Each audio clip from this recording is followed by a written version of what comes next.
Hello everyone. I am here to explain you about the CNC manual programming. That is the basics of CNC manual programming.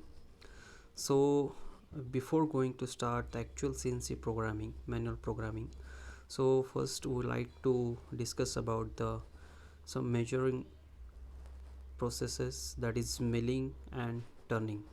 So before going for the manual programming, first we see the difference between the milling and turning process. So here the milling in the milling process there are three major axes, that is the x, y and z. As you see in this figure, this is the x axis, this is the y axis, this is the z axis. In the basic milling process, the tool is rotating and job is stationary, and the basis is on the basis of tool rotation we can set the direction. While in turning process, as you can see, this is the turning process where the job is placed here and job is rotating, and the tool, it is a single point cutting tool who cuts the job. Here the x, y and z axis in a turning process also.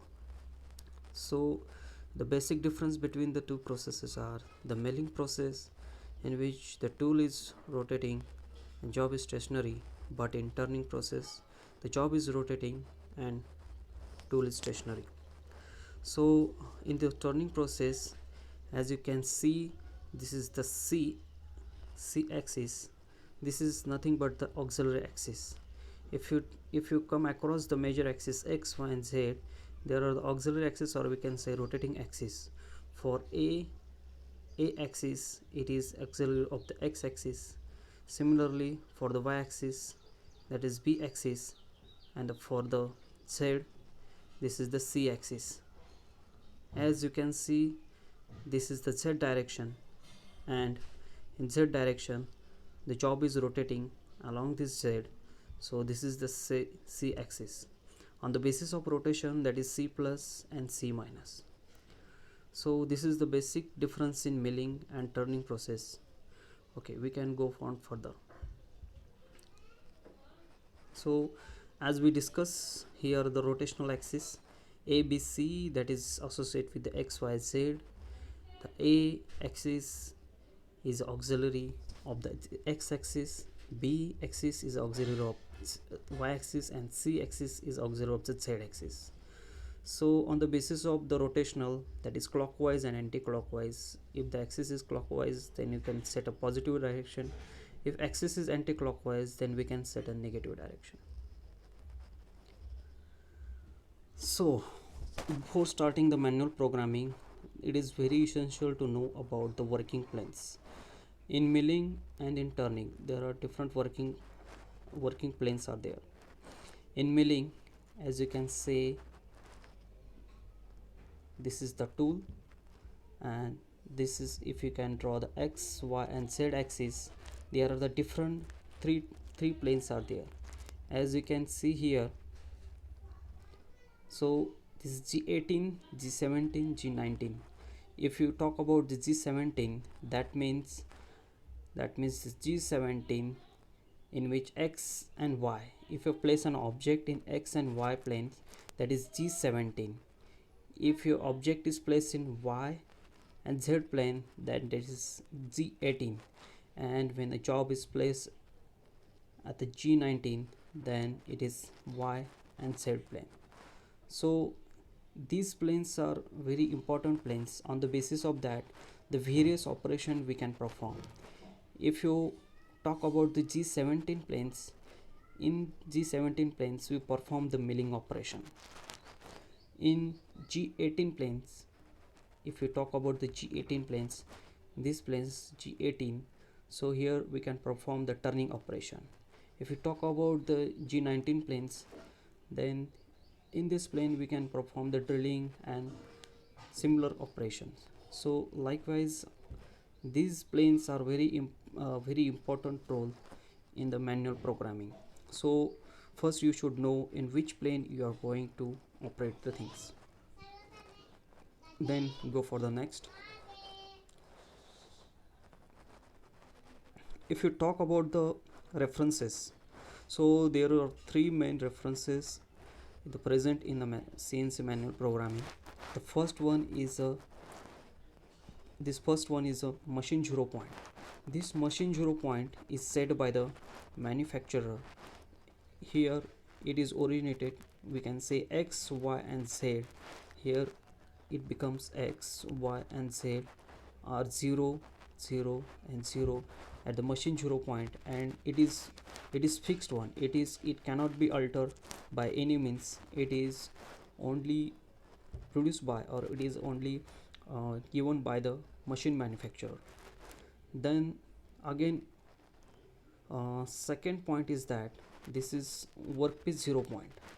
This workpiece zero point we can set it as a G54, where we can take x, y and z as a 0 for the sake of convenience of the programming. So this can be specified by the programmer, and it should be always chosen in such a way that the programming becomes easy on the basis of the drawing, so we can do the minimum calculations. And for the turning process, it lies mostly on the turning axis on a right hand side.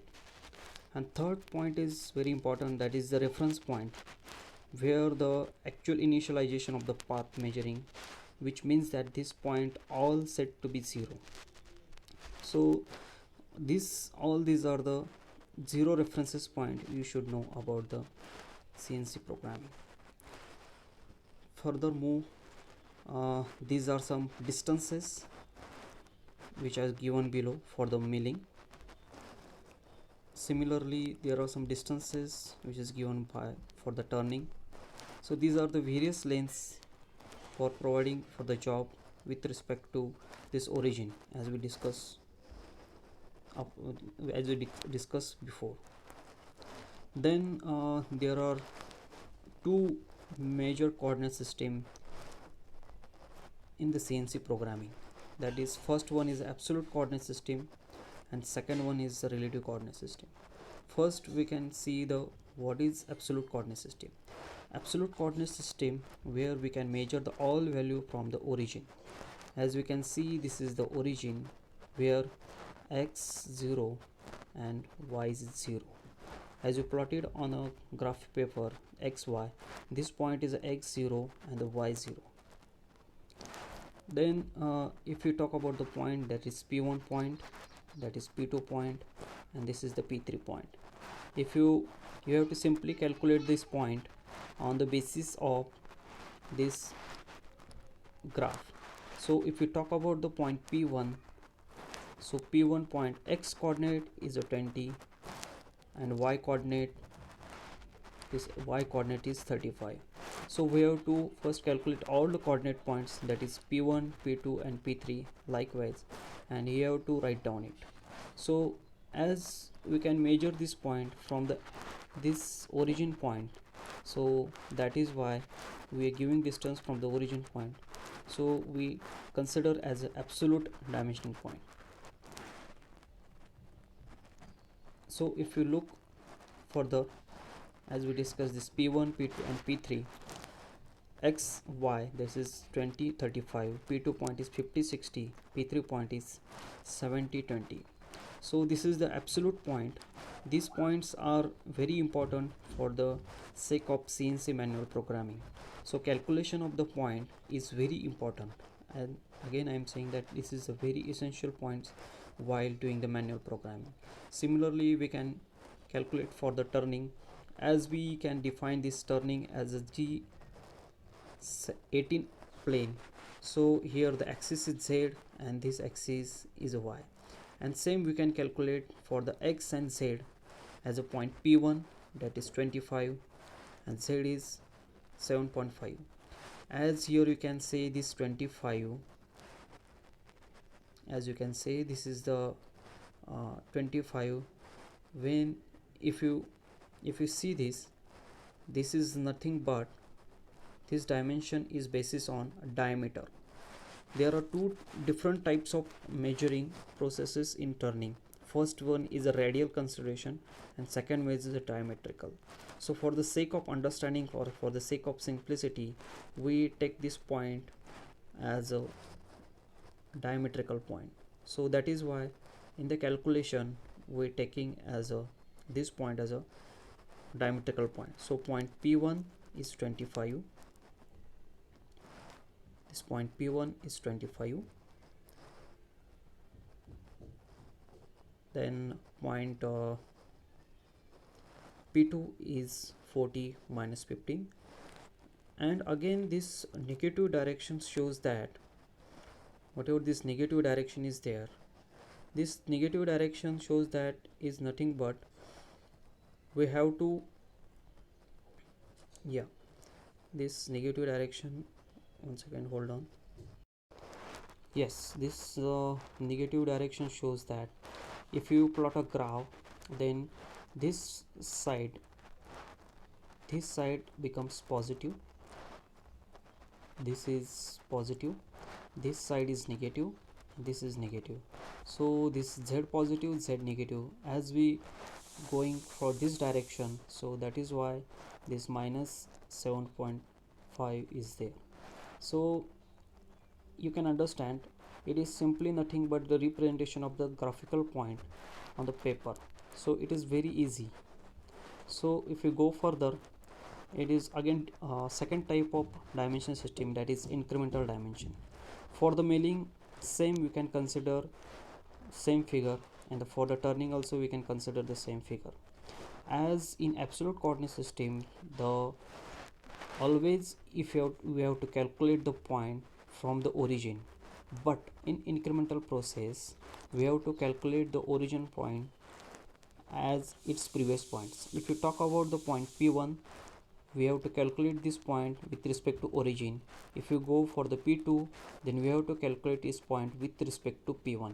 So in this case P1 becomes the origin of the P2. If you go further for the P3 point, that means this P2 point, it becomes origin for the P3.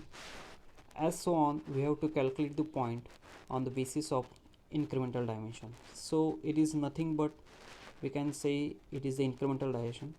So we have a look on this incremental dimension. So yeah, you can say that. So P1 is a 20, so we can say this is 20, and 35 is a y distance. Yeah. So second one is the P2 point, this P2 point. Now we have to calculate the point with respect to P1, as P1 has origin.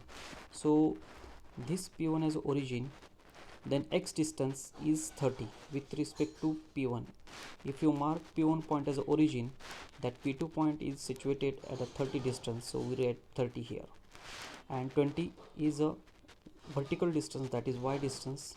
So this is the y distance with respect to P2, and this is the 30 and 20. So likewise we have to calculate the point on the basis of the previous point considered as the origin.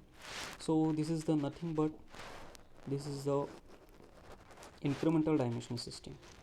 So you can consider, and also one thing you have to notice that here the G91, what it returns here G91, it is for the incremental dimension. And in previous case, if you go in a previous slide, if you go on a previous slide, so here you can say this is the G90, this code, this is G code, is for the absolute programming. Whenever you want to use the absolute dimension, then you have to specifically write the G90, and when you have to use for the incremental dimension, you can write, yes, you can write as a G91. So likewise in turning also we can calculate the similar dimension as the similar concept, the taking as a previous point as a origin. So this is the absolute and incremental process of the CNC, which is very essential part of the CNC programming. For the next topic, will we have some discussion afterwards. Thank you for the watching the video, and please make your comments on this video for the betterment of the learning. Thank you so much.